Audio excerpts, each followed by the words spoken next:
iniciando a nossa aula, segunda aula do estudo de número 40, intitulada A Plenitude do Espírito Santo. E nós vamos concluir hoje com a segunda parte dessa aula, né? Nós temos falado sobre como é importante, né, nós andarmos e sermos cheios do Espírito em tudo que nós fazemos, né? Que os dons manifestados do Espírito são importantíssimos, mas isso também vem de uma vida de quem vive a plenitude do Espírito. É sobre isso que nós vamos continuar hoje a nossa aula. Em nome de Jesus, eu vou pedir para a Yasmin para iniciar a nossa aula, a oração, para nós podermos iniciar a nossa aula. Amém? Vamos orar. Amém. Senhor meu Deus, amado Pai, graça te damos, Senhor, agradecemos pela sua enorme misericórdia sobre nossas vidas, Pai.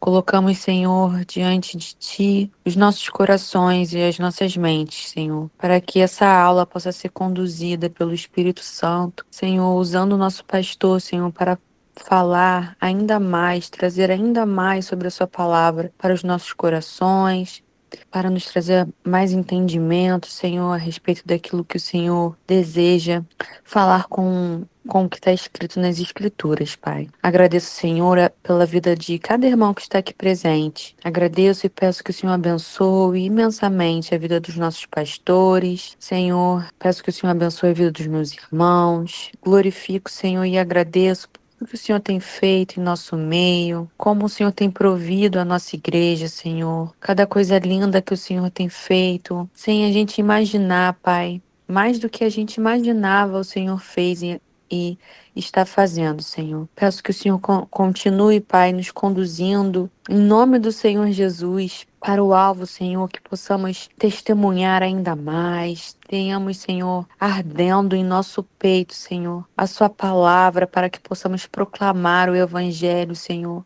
Falar de Jesus para as pessoas que precisam ouvir. Desde já te agradeço, em nome de Jesus. Amém. Amém, amém. Amém, glória a Deus. Então, nós estamos falando aqui no estudo de número... Obrigado, Jair. No estudo de número 40, né, sobre a plenitude do Espírito. Vou passar aqui sobre alguns pontos que nós vimos na última aula, né, na semana passada. Nós vimos...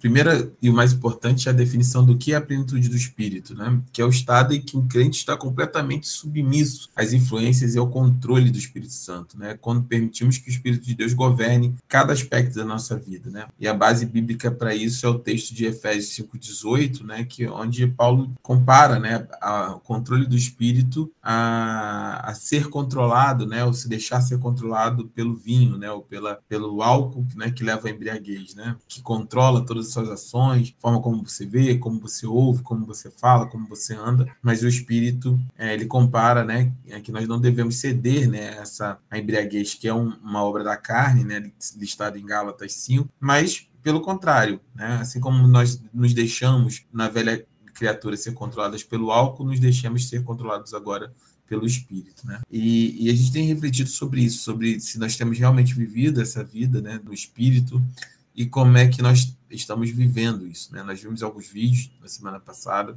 sobre a água da vida, né? De como a promessa de Jesus que de dentro de nós, né, correriam rios de águas vivas, né? De vida que vem do próprio Deus, né? E esse rio é o próprio Espírito fluindo através de nós. Nós vimos a definição sobre a unção, né? Algo importante que temos tratado no módulo 3, que trata sobre a unção, né? Como é que nós podemos enxergar e definir a unção. A unção não significa, sim, um chamado, significa, sim, uma missão, né? Uma designação de Deus para a nossa vida, mas não significa ser especial a ponto de sermos melhores do que, né? Tanto que nesse vídeo nós vimos na semana passada, trata sobre o Cristo, né? O ungido, né? Jesus Cristo. Cristo não é sobrenome, nós já falamos sobre isso aqui na Seminário Teológico de Base, né? Não é Jesus Cristo, assim como eu sou Lúcio Cardoso, não. Jesus Cristo significa Jesus ungido, ou Messias, né? E como cristãos, né? Nós somos pequenos cristos ou pequenos ungidos, porque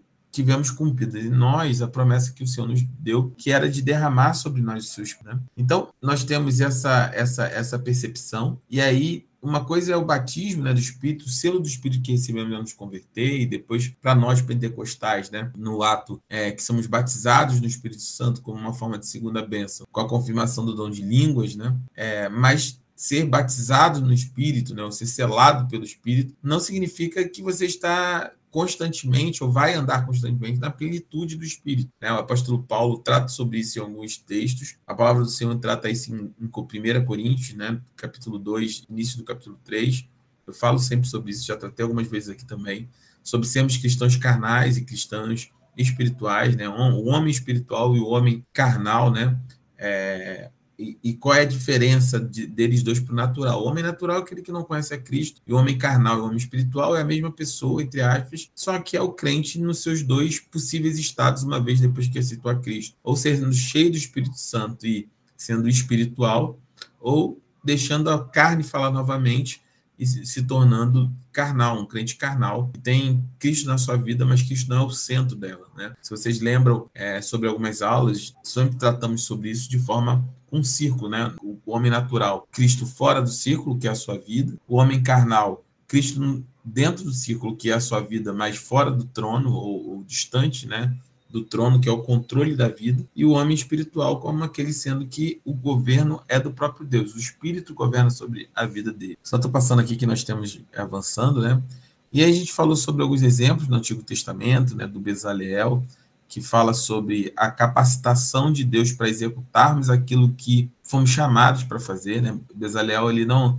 Lembre-se, né, em Êxodo capítulo 31, quando Deus estabelece o tabernáculo, e que precisa ser a construção, o tratamento dos itens de ouro, dos itens de prata, né, do altar, do tabernáculo em si. A gente está falando de pessoas que eram escravas, né, que viveram na escravidão durante muitos anos. Né? Então, eles não tinham um refino, talvez, necessário, ou habilidade necessária para fazer a obra que Deus precisava que eles fizessem naquele momento. E a efeito de cada um de nós também somos assim, né? Ninguém é capaz, nenhum de nós somos capazes, nenhum de nós temos habilidade suficiente para fazer a obra do Senhor, né? Por isso que é Deus que nos capacita, né? A gente sempre conversa muito disso com os líderes, né? Quando nós falamos sobre, eu acho que eu não sou capaz. E eu falo sempre, bem-vindo ao clube, nenhum de nós nos sentimos capazes.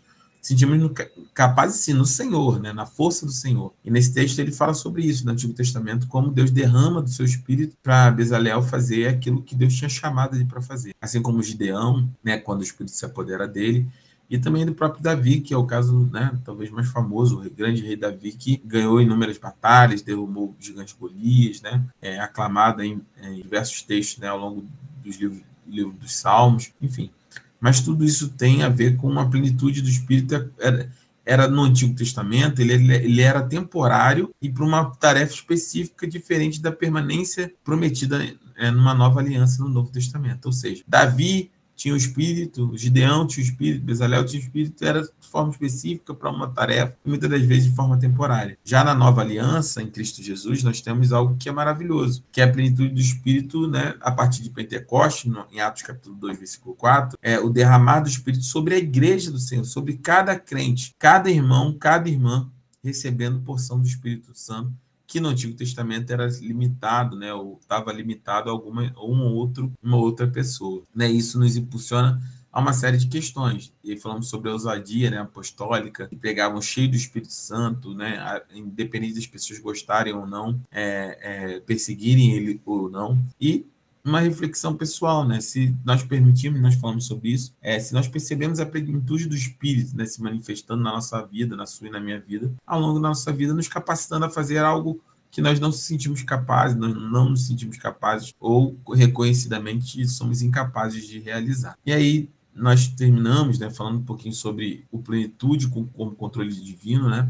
Então, como é que funciona, né, nesse esquema? Aqui eu tentei representar visualmente aquilo que representa. Então, primeiro, Deus controla a sua vida, né? Ser cheio do Espírito é se submeter ao controle de Deus. E esse controle é quando seus olhos se abrem, seus ouvidos se abrem, seu coração se abre, a sua mente, né, se expande, você começa a perceber muito mais do que a sua vida, seu dia a dia, suas dificuldades, suas lutas, e você começa a enxergar como Deus sustenta você apesar das lutas, como Deus cuida de você apesar da sua luta diária, da sua batalha diária, como Deus cuida de você, às vezes, em pequenos detalhes, no passar do dia, com livramento, com um pequeno cuidado. E quando você tem os olhos espirituais, porque você está controlado por Deus, né, ou controlada por Deus, você passa a perceber essas coisas, e isso resulta em louvor, em adoração, né, espontânea a Deus. Então é quando nós damos glória ao Senhor, louvamos o nome dele, bendizemos o nome dele, né? E aí no terceiro passo, isso gera em nós gratidão, né? Agradecimento ao Senhor por todas as circunstâncias, né? Porque nós sabemos que todas as coisas cooperam para o bem daqueles que amam o Senhor. E por fim,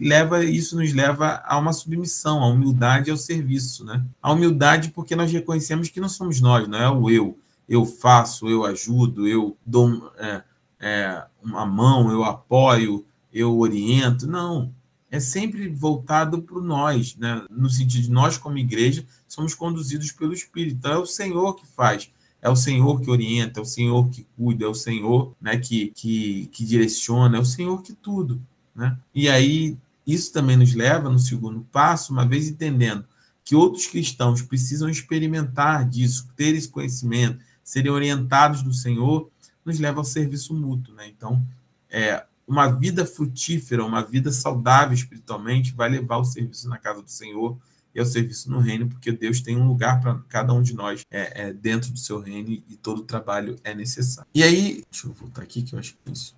E aí, nós terminamos, se não me engano, aqui, né? Nas evidências da plenitude do Espírito Santo. Como falei, né? Primeiro, o fruto do Espírito, né? O caráter de Cristo, né? Em Gálatas 5:22 fala, né? Mas o fruto do Espírito é amor, alegria, paz, paciência, amabilidade, bondade, fidelidade, mansidão e domínio próprio. Estava até conversando essa semana com uns irmãos lá na igreja, né, na obra que nós estamos fazendo, e falava sobre isso, né, que como o domínio próprio é algo tão poderoso, né, tão precioso e poderoso, que ele não consegue ser humano, né, ele é divino, né, esse controle sobre nós mesmos, né, é algo que é tão espetacular e difícil que somente pode vir de Deus. Nós devemos ter um controle sobre algumas áreas da nossa vida, né, até uma parte dela.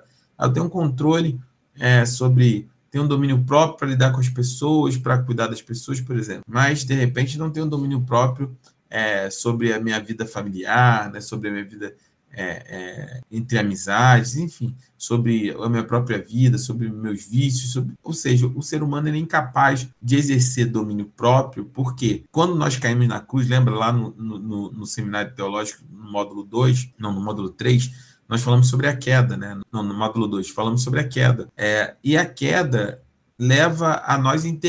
Adão e Eva querem viver a sua vida de acordo com a sua própria perspectiva, definindo eles o que é certo e o que é errado, e na tentativa de ter o controle ou domínio próprio sobre si mesmo, eles acabam entregando esse controle, esse domínio ao pecado e as consequências do pecado. Então, nós não conseguimos mais ter esse domínio, porque quem governa é a nossa carne. Mas no Espírito, o domínio próprio é possível e todo esse fruto do Espírito é manifesto, né? O fruto do Espírito nada mais é do que o caráter de Cristo se manifestando naturalmente na sua vida e na minha vida, quando nós somos cheios do Espírito Santo. E aí isso nos leva a ter ousadia para testemunhar e, como eu já falei, uma vida de louvor a Deus. Nós perguntávamos naquele dia se a sua vida, né, se a minha vida está refletindo essas evidências, né? Você percebe isso? Se você não percebe...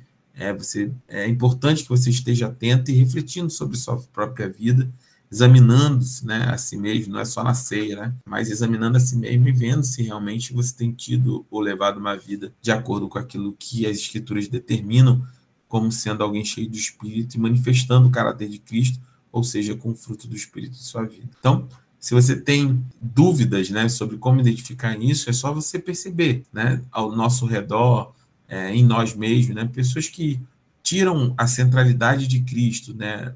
E colocam a si mesmo ou outra pessoa no centro de todas as coisas, no centro da sua própria vida, estão muito distantes de viver uma vida de plenitude do Espírito. Quando eu pego o pastor e coloco o pastor, ele sabe tudo, como a gente vê aí, né? Os absurdos, né? Pai apóstolo, pedindo permissão ao pastor para ver se pode ir no aniversário, se pode beber água, se pode visitar a família. O pastor controla todas a vida da pessoa. Isso é surreal, gente. Nós fomos chamados para a liberdade, né? O cargo pastoral, ele é um cargo de serviço e de orientação às ovelhas, né? De orientação aos irmãos, assim como nós já fomos orientados e pastoreados por outros irmãos e irmãs ao longo do tempo. Então, esse é o ciclo, né? Nós fomos pastoreados, ensinamos pastoreando para que vocês possam ensinar e pastorear, e assim a igreja se perpetua e cresce ao longo do tempo. Então, pessoas que colocam, né, o homem no centro da sua vida, ou a si mesmo, né, tudo, a cada 3 palavras é eu, né, não sei o que lá, eu faço, eu aconteço, eu digo. Essa pessoa ela não entendeu, ou está muito distante de viver uma vida em plenitude do Espírito. E aí nós falamos, né? Acho que esse foi o último slide, se não me engano, sobre essa plenitude do Espírito que nos leva a alguns pontos, né? Primeiro, fortaleza nas provações. Quando você está cheio do Espírito, né? E a gente falava de Estevão que sendo apedrejado, né? Ele enxergou o apedrejamento, ele enxergou a glória de Deus, né? Jesus em pé à direita do Pai. A plenitude do Espírito nos capacita como crentes, né? A enfrentar até mesmo o martírio, né? Com paz e confiança, como foi o caso de Estevão. Ou seja, nós temos fortaleza no meio das nossas provações. Mesmo passando pela prova, nós cremos que o Senhor está no controle, né, de todas as coisas. Porque só pelo Espírito nós podemos ter essa certeza. Da mesma forma, sabedoria e discernimento. Né? O Espírito nos concede entendimento espiritual que vai além da sabedoria humana. É ver além daquilo que está ao nosso redor, né? Ver além do natural, ou seja, ver o sobrenatural, aquilo que está acima do natural. Então, situações que parecem, de certa forma, inexplicáveis ou incompreensíveis para nós, mas o Senhor, ele direciona e orienta, e nós precisamos entender aquilo que está acontecendo. E, por fim, né, nós temos poder para o serviço, né? Essa é a promessa de Atos, né, do Espírito, né? O Espírito não foi prometido sem um propósito, né? Ele é o selo, ele é o penhor da nossa promessa. E ele veio com um propósito, claro. O Espírito não é para me exaltar, não é um gênio na lâmpada que vai responder meus desejos, meus 3 desejos, para me dar aquilo que eu quero. Mas ele veio para nos dar poder. E poder para quê? Poder para o serviço. Atos capítulo 8 confirma isso, né? Mas receberão poder quando o Espírito Santo descer sobre vocês. E, a partir do momento que tem poder, que estão revestidos de poder, que estão cheios do Espírito, para que nós sermos testemunhas em Jerusalém, Judéia e Samaria, e até os confins da terra. Ou seja, a plenitude nos capacita para cumprir a missão de Deus com eficácia. Qual é a missão de Deus? Pregar o evangelho, anunciar as boas novas. As igrejas têm se perdido nisso. A teologia coach faz muito mal à igreja. Parece que o Espírito Santo é uma entidade, né, ou uma energia à disposição dos crentes para, se você souber a chave, se você souber como apertar os botões, você vai conseguir tudo na sua vida, prosperidade, paz, saúde. Né? Não é isso. Primeiro, não é isso, porque nós sabemos que se você viveu um pouco, você sabe que todos têm problemas, crentes ou não crentes, né? A chuva cai sobre justo e injusto. E o segundo ponto é que não é isso que a palavra de Deus diz. O Espírito não tem uma chave, um segredo, parece um segredo, né? Para você descobrir, eu vou ensinar o segredo, a chave para você entender como você vai ser feliz. Não existe isso mesmo. Você quer ter felicidade? A felicidade é a presença do Senhor, a alegria do Senhor é a nossa força, é a presença do Espírito. E esse Espírito ele foi dado para o serviço. E aí, buscando o reino de Deus em primeiro lugar, as demais coisas vão ser acrescentadas na minha e na sua vida.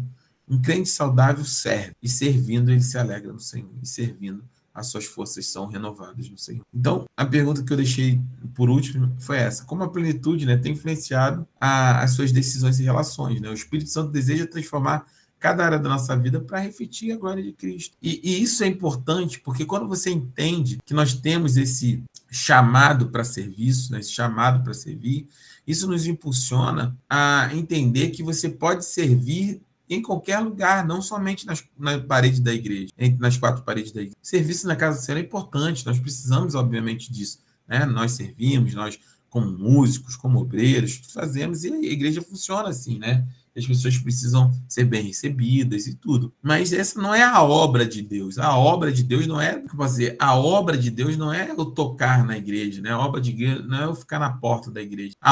Isso se torna a obra de Deus quando tem um propósito. Qual é o propósito? Alcançar pessoas, alcançar vidas para o Senhor, testemunhar a respeito disso, libertar o cativo, falar do amor de Cristo para as pessoas. Aí sim faz parte da obra. Mas a obra pela obra, não, eu faço a obra de Deus, faço o quê? Eu fico lá em pé na porta todo domingo. Se você está recebendo bem as pessoas, né? Se você está fazendo isso com alegria, se você está ajudando a comunhão da igreja, glória a Deus por isso, é a obra. Mas você está ficando lá só por ficar, sabe? Não entende, ou visando pegar o cargo, quem vai ser maior, quem vai ser o próximo que vai ficar na porta do gabinete do pastor, sabe? Eu já vi tantas coisas ao longo desses 25 anos. Isso não é obra, isso aí é obra da carne, não do Espírito. O Espírito nos capacita para a vida. Né? Todo esse trabalho que nós estamos tendo lá na igreja não é para termos uma igreja linda e olha como eles têm uma igreja linda. Não, é óbvio que a gente quer uma igreja bonita, para o Senhor, alegre, né?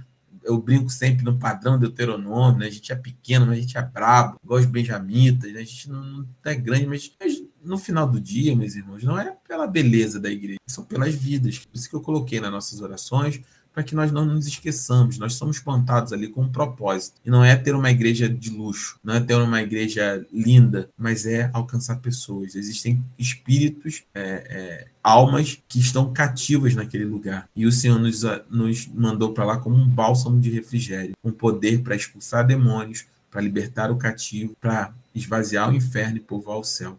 Esse é o poder do Espírito agindo através da igreja. Né? Então, a plenitude da comunhão com Deus, né? E alguém pode me ajudar a ler um pouquinho? Eu posso. Amém. Vamos lá. A plenitude e a comunhão com Deus. Palavra de Deus. O Espírito ilumina nossa mente para compreender as Escrituras. Quando vier o Espírito da verdade, ele os guiará a toda a verdade. João 16:13. Amém. E isso eu quero ouvir um pouquinho de vocês, porque vocês têm passado por essa experiência aí na palavra delas, né? Na palavra deles, enfim. Marcão levou lá no Conexão, é uma palavra para nós, né? Na última sexta-feira. E vocês percebem isso? Assim, eu percebo isso. É impressionante. Irmãos, eu já li a Bíblia zilhões de vezes, são 25 anos aí. Preparei inúmeras pregações e tem textos até hoje que eu já vou falar pela 100ª vez e ainda assim o Espírito fala, o Espírito clareia, o Espírito abre entendimento. Vocês percebem isso? Me contem um pouquinho sobre os testemunhos de vocês. Sil, Yasmin, Marcos, Tati. Oi, Lorena, pode abrir, pode falar. A paz, pastor, a paz, irmãos.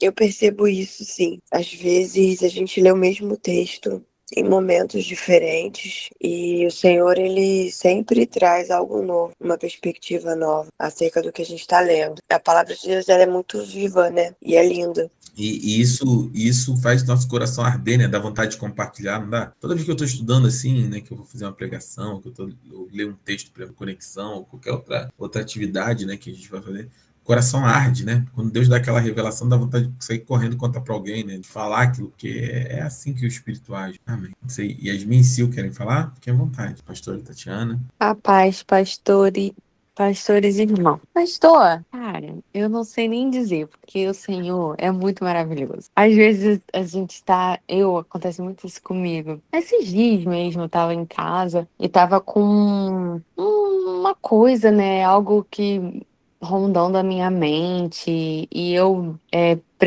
para buscar entendimento, fui ler a palavra. Só que eu tô lendo a palavra, eu tava em Atos. Quando eu comecei a ler, fui seguir o meu cronograma de leitura bíblica. E aí, exatamente onde eu tinha parado, foi a resposta exata do que eu precisava para aquilo que estava no meu coração, né? Aí eu fico, gente, o Senhor é tão maravilhoso, porque ele traz o entendimento também na hora certa, né? Às vezes você não imagina que aquela palavra que você tá buscando tipo assim, vai clarear sua mente no momento que você vai ler, porque todas as vezes, por mais que eu sei que o Senhor é maravilhoso, ele fala comigo na palavra, eu sempre vou despretensiosa. Aí quando eu vou ler, aí tomo-lhe uma chulepada, uma chinelada pra eu acordar.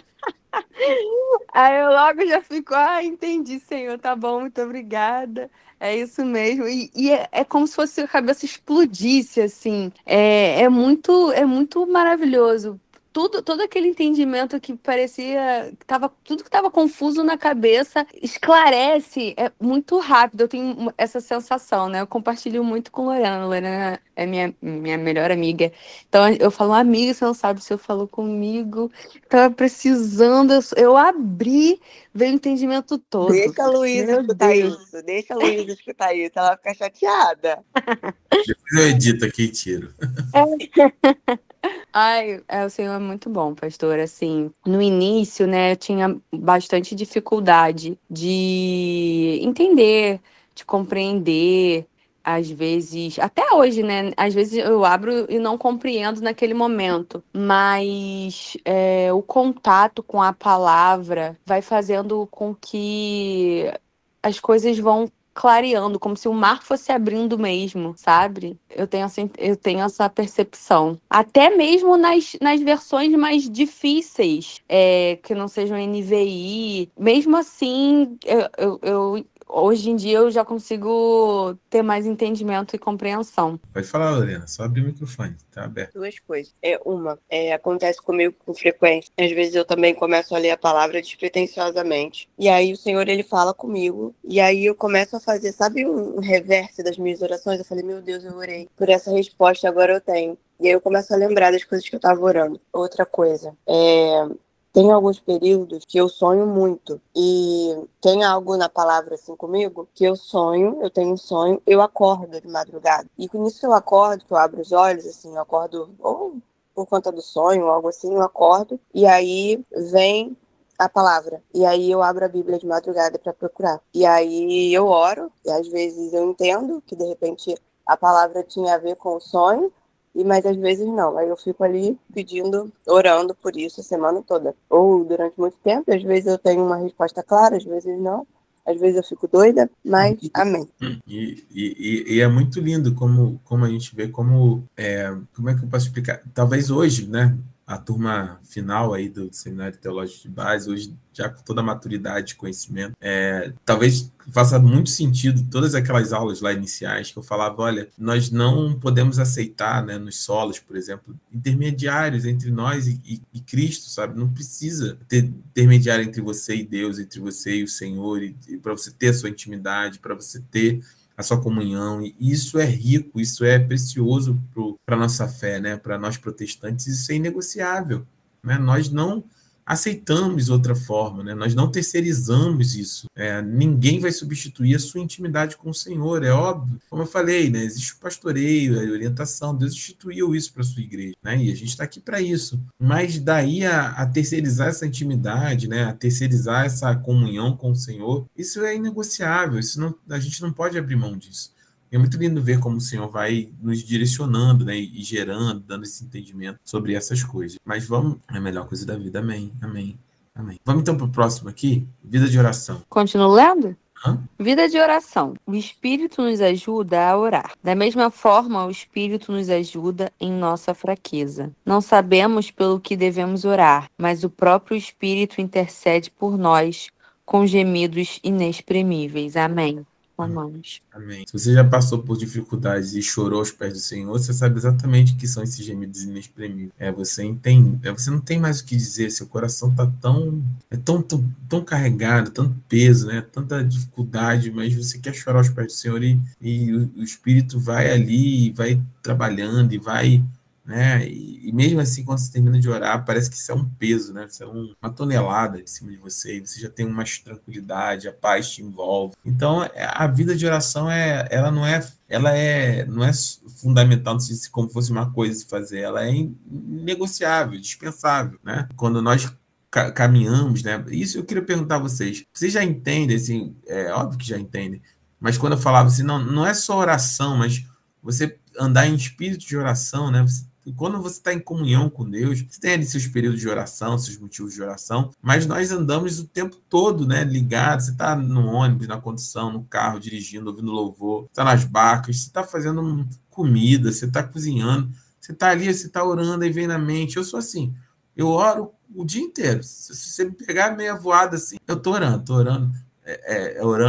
Daqui a pouco vem a presença. Minha esposa mesmo, às vezes chega, eu estou chorando. E aí Deus vai, ele toca, e Deus fala, e oro pela minha esposa, oro pelo Benício, oro pelo meu filho, oro pelo futuro dele, oro pela Helena, oro pelo futuro dela, daqui a pouco eu volto, oro pelo membro da igreja, daqui a pouco eu almoço, daqui a pouco eu volto orando por outra coisa. É o tempo todo, oro pelas promoções, para que a gente possa comprar as coisas, né? Ontem foi impressionante, parece besteira, mas eu queria muito aquela tela, e estava 1.000 e pouco, a gente não ia conseguir aí. Quando eu estava orando, entrou 40% de desconto na tela elétrica lá para o telão da igreja para a gente botar na parede, e logo em seguida uma irmã em Cristo falou que poderia ofertar, eu falei, ela disse que estava nas possibilidades dela e ofertou. Então, assim, a vida é assim, né? Nós precisamos ter esse espírito de oração. Isso acontece com vocês têm experimentado isso? Vou entender como um amém. Sim, pastor, sim. Isso acontece bastante comigo também. Eu oro, eu fico em espírito de oração sempre. Inclusive, um dia desses no trabalho, passou um moço lá na frente para vender bolo. E aí, ele entrou e aí eu comecei a conversar com ele e eu acabei falando algumas coisas pra ele que vieram do Espírito, né? Não vieram de mim. E aí o moço começou a chorar lá comigo e eu falei, amém. Eu só queria comprar um bolinho, mas amém. E assim a gente vai fazendo, né? Em tudo que a gente tem que estar sempre em oração, né? Tem ideia? Nós iniciamos trabalhando na igreja, eu oro pelo trabalho, eu oro pelas atividades, eu oro pelo que a gente vai fazer. Todo tempo a gente precisa ter esse espírito, né, de oração. A comunhão, né, cristã e principalmente isso, né? Esse é um DNA da nossa igreja e que eu espero que vocês levem isso à frente, né? Independente, não só dos pastores, mas nós como membros, nós nunca podemos abrir mão disso, da nossa comunhão cristã. Que eu mais ouço o tempo todo lá, por exemplo, agora na igreja, as pessoas se aproximam, falam, não tem mais comunhão, eu entro, saio, ninguém me nota, ninguém sabe, ninguém fala, ninguém conhece, as pessoas só entram para pedir por si mesmo. Você quer conversar com o pastor, seis meses para um gabinete, 1 ano, e ninguém se importa. E isso não é comunhão. O Espírito une, né? Ele gera a igreja, né? Não é à toa que nosso Ministério Conexão, o texto base é Efésios capítulo 4, né? Capítulo 4, de 4 a 6, que fala sobre isso, né? Um só Deus, um só Espírito, um só Senhor, né? Um só batismo, uma só fé. É um só. Quando a igreja está cheia do Espírito, precisa gerar comunhão. É o fruto natural de uma igreja espiritual, é a comunhão entre os irmãos. Eu vou avançando aqui, né? Então, a plenitude dos dons espirituais, né? Como é que elas se relacionam, né? Nós viemos da aula de dons, então a gente precisa fazer essa interligação, né? Então, primeiro, o fundamento, né? A plenitude do Espírito, né? Os fundamentos dos dons, né? A manifestação do Espírito são a expressão dos dons, a edificação da igreja é o objetivo dos dons, e a glorificação de Cristo é o propósito final dos dons. Então, quando estamos cheios do Espírito, né? Somente cheios do Espírito podemos manifestar os dons espirituais. Uma vez cheios da plenitude do Espírito, nós expressamos esses dons. E esses dons são expressados com um objetivo comunitário, para a edificação da igreja. Nós falamos sobre isso na aula de dons. E com um objetivo final e maior, que é glorificar a Cristo e não o homem. Olha o profeta, olha o fulano, olha como ele revela bem CPF, agora ele está dando até número do Zap. Sabe? Não faz sentido. Não faz sentido nenhum. Né? A glória é de Cristo, né? A glória é do Senhor. Né? E eu acho lindo esse texto de 1 Coríntios, né? Porque a igreja de Coríntios, a gente passou por ela, né, na Cartas para o Mundo, ela era difícil, mas ela era uma igreja espiritual, manifestava os dons espirituais. E Paulo, falando sobre os dons, conclui, né? Ele fala assim, esse capítulo, deixa eu destacar aqui, há diferentes tipos de dons, né? Mas o Espírito é o mesmo, há diferentes tipos de ministério, mas o Senhor é o mesmo. Há diferentes tipos de formas de atuação, mas, olha que lindo esse final desse texto, é o mesmo Deus que efetua tudo em todos. Então não é sobre o eu, é sobre nós, né? Sobre Cristo, sobre a igreja, sobre tudo que ele tem feito. E como nós podemos buscar, né? Caminhando no final da nossa lição. Primeira busca, ela tem que ser sincera, né? Lucas 11:13 diz, se vocês, apesar de serem maus, sabem dar boas coisas aos seus filhos, quanto mais o Pai está nos céus dará o Espírito Santo a quem pedir. Olha que lindo. Né? Há muitas vezes parece assim, não só os espirituais, só aqueles que são muito consagrados, que são diferentes, muito tempo de igreja, leva-se muito tempo para ser espiritual. Mentira, irmão. Isso é mentira do diabo que está no meio da igreja. Um crente recém-convertido, ele pode ser tão espiritual quanto eu, que estou 25 anos de igreja, não importa. Conhecimento é outra coisa, maturidade cristã é outra coisa, mas espiritual, sentir a presença, ouvir a voz de Deus, glorificar o nome do Senhor, ter uma vida de oração, né, viver pela fé, isso está disponível a partir do primeiro momento que você aceitou a Cristo. E isso não é especial, não é só tem alguns ungidos. Não, isso era no Antigo Testamento e nem lá se sustentava. Mas a Bíblia fala que se nós somos maus, sabemos dar coisas boas aos nossos filhos, né? A gente é carnal, caído, inclinado ao pecado, e a gente sabe dar coisas boas. Eu e a pastora fizemos tudo lindo aqui para Benício, a gente sabe dar coisas boas para o nosso filho, já estamos aqui pensando as coisinhas dele. Aí a gente é mau, a gente é caído, tem a natureza caída. Imagina Deus que está nos céus, né? Se ele não vai dar aquilo que é mais precioso, que é o seu próprio espírito, a quem pedir. Então, qual é a divisão, a distância entre você e o Espírito Santo? O pedido. Deus deseja nos encher com o seu espírito e promete responder na nossa busca sincera. É simples assim. Então, quando é que eu posso ser cheio do Espírito, pastor? Lá no Presença, dia 1º de maio? Não, hoje, agora. Acabando essa aula, aqui na aula, na sequência, amanhã, imediatamente. Só precisamos ter um coração sincero e buscar o Senhor. O arrependimento genuíno, né? Se nós confessarmos nossos pecados, ele é fiel e justo para perdoar os nossos pecados e nos purificar de toda a injustiça. Sempre esse texto de João 9. Nos arrependemos, né? O pecado não confessado impede a plenitude do Espírito na nossa vida, né? A gente precisa confessar e crer também, né? Não só confessar, mas crer que ele é fiel para nos purificar mesmo. Você errou, você caiu, confessa diante do Senhor, se arrepende de coração, confessa diante do Senhor, eu não queria, Deus, eu não queria. Senhor, isso aqui eu não queria ter feito, Deus, mas eu fiz, me perdoa, Senhor, molda, me enche, Deus, me muda, confesso isso, em nome de Jesus, e quero mudança, e pronto. Não deixa o diabo tomar vantagem na sua vida, levar sua mente cativa, ficar te atordoando a semana inteira, o mês inteiro, o ano inteiro. Não, meu irmão, repreende, isso vem do inferno sobre a sua vida. A palavra diz que se você arrependeu de verdade, não, pastor, eu me arrependi. Eu fui lá, estava dirigindo e discutindo o trânsito, bati boca. Meu irmão, vai lá, confessa, Senhor, eu não queria ter feito. Senhor, me perdoa. Deus, muda a minha vida.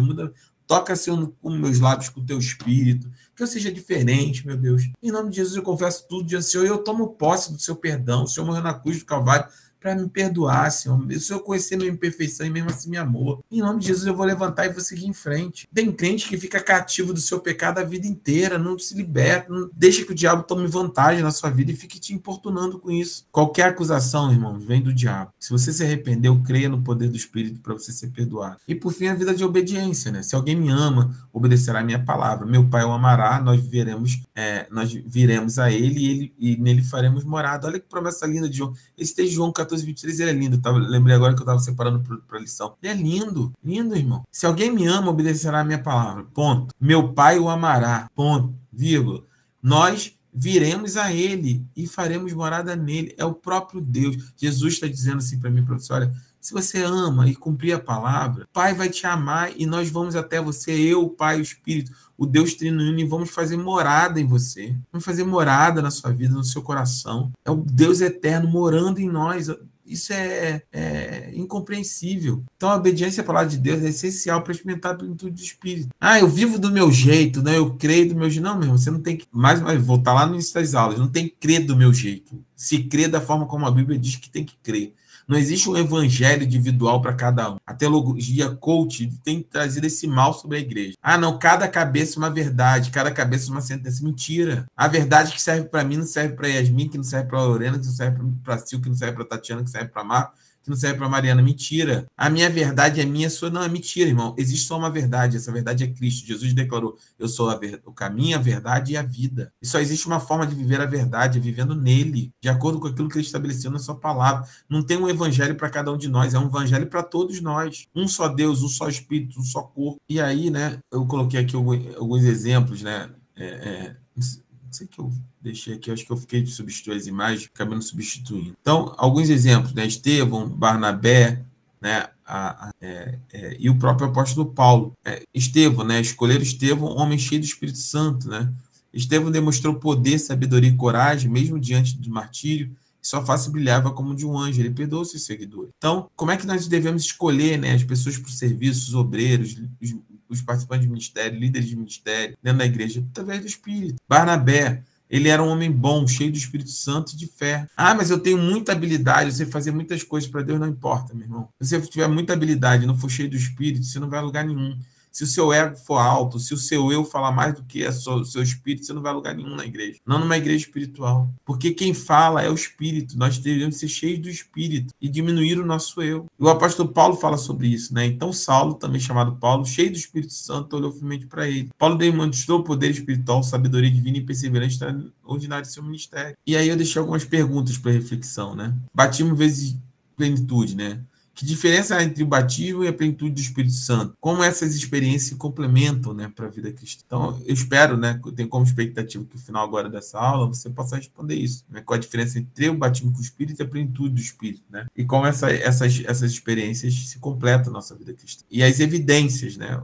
Quais são as evidências principais de uma vida cheia do Espírito? É pregar, é cantar, é fazer, ou manifestar, né, os dons espirituais e manifestar o fruto do Espírito, que é o caráter de Cristo em nós. Como podemos distinguir entre emoções humanas e a verdadeira obra do Espírito? Quando é que é a nossa carne, quando é que é o nosso medo, quando é que é o nosso sentimento falando e quando é o Espírito? E eu sempre falo muito sobre isso, né? Deus, ele fala, e Deus fala uma vez só. Uma vez falado, Deus não volta atrás do que falou. Esse é o nosso guia. Eu e você, nós oscilamos, mas o Senhor sempre fala. Então não tenha medo, se Deus te prometeu, irmão. Deus me prometeu que ia fazer algo na minha vida, né? Ia me dar uma porta de emprego, ia me trazer um casamento, ia abençoar minha família, ia cuidar dos meus filhos. Deus te deu uma palavra, Deus não volta atrás nessa palavra. Quem oscila somos eu e você, o meu e o seu coração, Deus jamais. Então creia nisso, tenha o seu coração firmado nisso, para tudo na sua vida, seu ministério, sua vida familiar, seus filhos, tudo que você vive. E aí, os passos práticos, né? Que passos você precisa dar para viver em plenitude espiritual? Quais obstáculos precisam ser removidos? Você não lê a palavra? Você não tem uma vida de oração? Você não confia que pode ser cheio do Espírito? Você tem um pecado que você já se arrependeu e Satanás está te condenando? Você não deixou isso para trás? Ou você tem um pecado que você ainda não confessou e você precisa confessar e se arrepender? E eu botei o texto de 2 Coríntios 3:5, que diz, olha, examinais a vós mesmo se permaneceis na fé. Provai a vós mesmo, ou não reconheceis que Jesus Cristo está em vós, senão é o que já estáis reprovados. Então, cabe a nós nos examinar, nos provar e reconhecer sim ou não se Cristo está em nós, para ver se a gente não está sendo reprovado nas nossas provações, né? Primeiro capítulo de Tiago fala que nós somos provados para sermos aprovados, mas também diz que se nós pedimos sabedoria dos céus, Deus ele nos dá sabedoria. Então, uma autoanálise espiritual é um exercício importante para o crescimento da fé. Devemos constantemente avaliar nossa condição espiritual à luz da palavra de Deus. Você não pode abandonar isso. A ceia é um momento importante para isso, mas nós devemos ter isso na nossa vida, minimamente na ceia. Como é que eu tenho vivido? Eu tenho batido boca, eu tenho xingado, eu tenho tratado bem as pessoas, eu dou um bom testemunho, né? Como é que eu tenho vivido as coisas do Senhor, eu tenho oscilado emocionalmente nas minhas relações e nas promessas que Deus tem para mim. Como é que você tem vivido? Se pergunte, identifique e tente apontar e melhorar essas situações para que você possa orar por ela. Fale, Senhor, eu quero confiar no Senhor, Deus. Eu tenho tido medo sobre isso, medo sobre aquilo. Quero colocar diante do Senhor esses meus medos e crer que o Senhor está no controle de todas as coisas. Então, a conclusão, né, e a aplicação prática. Primeiro, e antes de mais nada, é uma decisão diária, né? Buscar a plenitude constantemente. Todos os dias eu e você precisamos decidir buscar o Espírito. Segundo, uma vida de oração, comunhão constante com Deus. Terceiro, estudo da palavra. Alimentar-se espiritualmente é fundamental, senão você não vai conseguir ter essa plenitude do Espírito na sua vida, nem eu vou conseguir, nenhum de nós vai conseguir. E por fim, a obediência, né? Submissão à vontade de Deus, né? E aí eu coloquei o texto de 1 Tessalonicenses, que fala que nós somos capazes, né? Que somente nós somos capazes de apagar o Espírito. Ele diz, não apaguem o Espírito, não tratem com desprezo as profecias, mas ponham à prova todas as coisas e ficam com o que é bom, ou ouçam de tudo, né? E retêm aquilo que é bom para a sua vida. Então, que nós possamos viver, né, cada dia na dependência do Espírito Santo, permitindo, né, que ele nos guie, capacite e transforme para a glória de Deus. E aí, por fim, né, eu trouxe a bênção, né, apostólica, né, que nós falamos sempre no final de cada culto, né, que é a graça do Senhor Jesus Cristo, o amor de Deus e a comunhão do Espírito seja com todos nós. Por que isso, né? Porque essa é a manifestação da plenitude, né, do Espírito sobre a nossa vida. E aí, né, essa bênção apostólica resume perfeitamente a obra trinitária em nossa vida. A graça de Cristo nos salva, o amor do Pai nos sustenta e a comunhão do Espírito nos capacita para vivermos uma vida cristã plena e frutífera. Por isso que nós declaramos ela, né, no final dos nossos cultos, né? É importantíssimo, é uma bênção apostólica, que esse é o propósito. Reconhecermos, né, que a graça do Senhor Jesus Cristo, o amor de Deus e a comunhão do Espírito precisa estar presente diariamente com toda a igreja. E aí que possamos, né, minha expectativa é sair desse estudo, né, com um desejo renovado de buscar essa plenitude do Espírito Santo, né, em nossa vida diária, reconhecendo que sem ele a gente não pode fazer nada do que agrade a Deus, né, e produz um fruto eterno. Ou seja, Jesus declarou, né, sem mim nada você podereis fazer. E essa é a verdade. Sem o Senhor, diariamente, nós só somos capazes de produzir maldade, um coração inclinado ao mal, pecado, né, obras que não são de Deus, mas são obras da carne, não fruto do Espírito. E aí, por último, o texto de Romanos 8:9, né? Aquele que não tem o Espírito de Cristo não pertence a Cristo. Que o Espírito Santo não seja apenas um hóspede ocasional em nossa vida, mas que o Senhor, né? Mas o Senhor que controla cada aspecto de nossa existência. Né? Então, esse texto aí é um texto que eu gosto muito, né? Que fala sobre isso. Ter essa percepção, né? Que o Espírito Santo não seja apenas um hóspede ocasional em nossa vida, mas o Senhor que controla cada aspecto da nossa existência. Isso é viver na plenitude. Deus não pode habitar em você somente domingo no culto na igreja, somente nas aulas, sabe, somente no momento, na sexta-feira no Conexão. Ele não pode ser um visitante, né, um hóspede ocasional na sua vida, mas ele precisa ser Senhor da sua vida e controlar, né, cada aspecto da sua e da minha existência. Amém? Terminamos aqui essa aula da plenitude do Espírito. Eu tenho tentado trazer, né, uma aula mais dinâmica, né, em termos de material. Espero que tenha abençoado a sua vida aí, em nome de Jesus, e que vocês possam ter sempre isso em coração de vocês, né? O Espírito Santo, viver na plenitude do Espírito é fundamental. Não para a igreja, não para fazer as coisas na igreja, mas para a sua vida, né? Para ter uma vida com Deus e viver para Deus e caminhar com Deus. E as coisas na igreja, pastor, elas não são causa, elas são consequência. Nós caminhamos na nossa vida cristã como consequência de uma vida de submissão, de ser cheio do Espírito, de ouvir a voz de Deus, de conhecer, né, e se aprofundar na sua palavra. Isso tudo, como consequência, vai nos levar a uma vida de humildade e de serviço ao Senhor. Amém? Deus abençoe sua vida, que nós possamos ter uma semana cheia da glória, cheia da presença do Senhor. Falta pouco, né? Domingo nós estaremos juntos lá no nosso mutirão, às 9 horas da manhã, para podermos preparar a nossa igreja. E no dia 6 de abril, nós teremos a nossa inauguração da nossa nova sede. Em nome de Jesus. Amém? Vamos orar? Quem pode orar para nós encerrarmos a nossa aula? Amém? Vou pedir a Lorena, então, que ore. Pode orar, Lorena, para nós encerrarmos? Amém. Amém, Jesus. Meu Deus, meu Pai, nós agradecemos, Senhor. Damos graças ao Senhor por essa noite, por mais essa aula, Deus. Graças ao Senhor, porque o Senhor tem sido fiel, Deus. Presente em cada dia, em cada momento, Senhor. Em cada aula que nós tivemos ao longo desse tempo juntos, Pai. Ao longo desses anos, Senhor. O Senhor tem sido presente, Senhor. O Senhor tem transformado através da Tua palavra. Tem nos dado entendimento, Senhor. Tem nos amadurecido, Deus. Nós glorificamos ao Senhor por isso, Deus. Isso é obra do Teu Espírito, Senhor. E nós agradecemos, Senhor. Agradecemos pela vida do pastor, da pastora, Senhor.